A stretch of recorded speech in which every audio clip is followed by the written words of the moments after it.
Assalamualaikum warahmatullahi wabarakatuh. Alhamdulillahi rabbil alamin. Allahumma sholli ala sayyidina Muhammad wa ala ali sayyidina Muhammad. Rabbi shrah li sadri wa yassir li amri wahlul 'uqdatam min lisani yafqahu qawli bi rahmatika ya arhamar rahimin. Amin ya Allah ya rabbal alamin. Alhamdulillah, pada video kali ini saya, Siti Maryam, akan mencoba menjelaskan sebuah materi yang berjudul Mu'jam. Baik, kita mulai kepada pembahasan yang pertama, yaitu pengertian Mu'jam. Mu'jam secara bahasa menurut Ibnu Faris adalah arjama, yang menjadi dasar kata Mu'jam. Dalam kalam Arab dipakai untuk menunjukkan makna.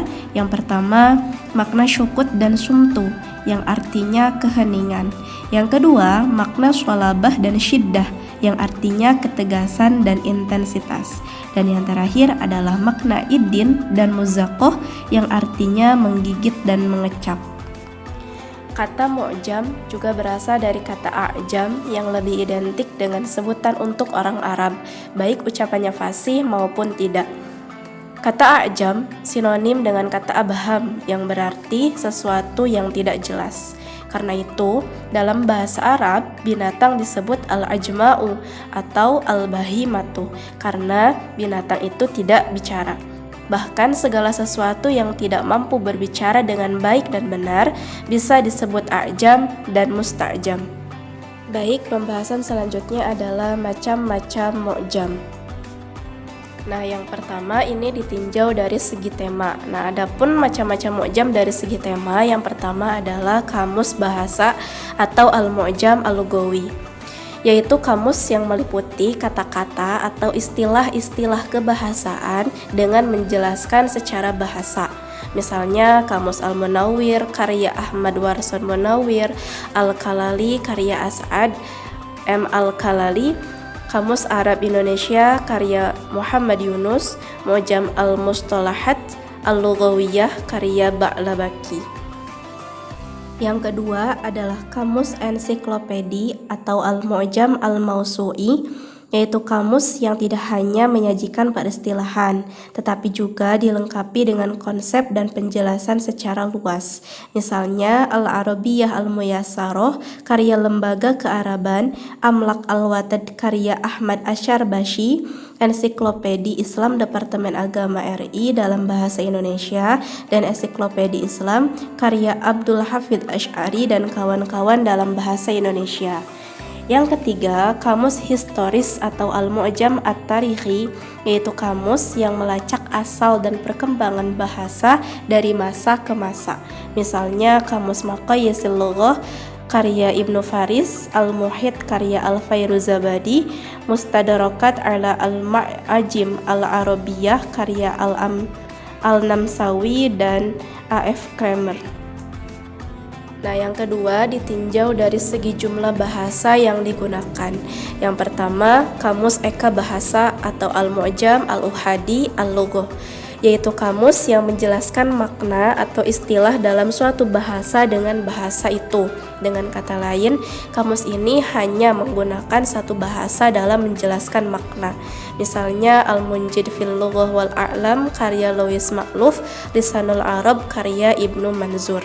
Yang kedua, kamus Dwi Bahasa atau Al-Mu'jam As-Sunai Al-Lughah, yaitu kamus yang menjelaskan makna kata atau istilah dengan bahasa lain.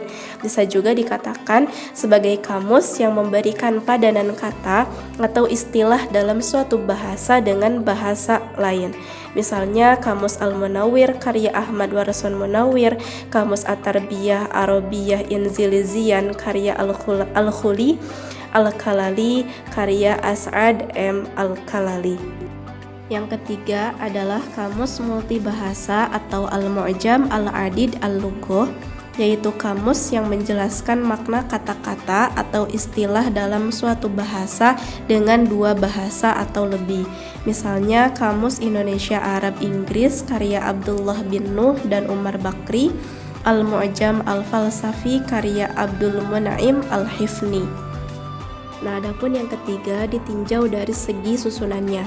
Yang pertama, kamus alfabetik atau Al-Mu'jam Al-Fabai, yaitu kamus yang memuat kata-kata atau istilah-istilah dengan maknanya secara alfabetik atau abjad.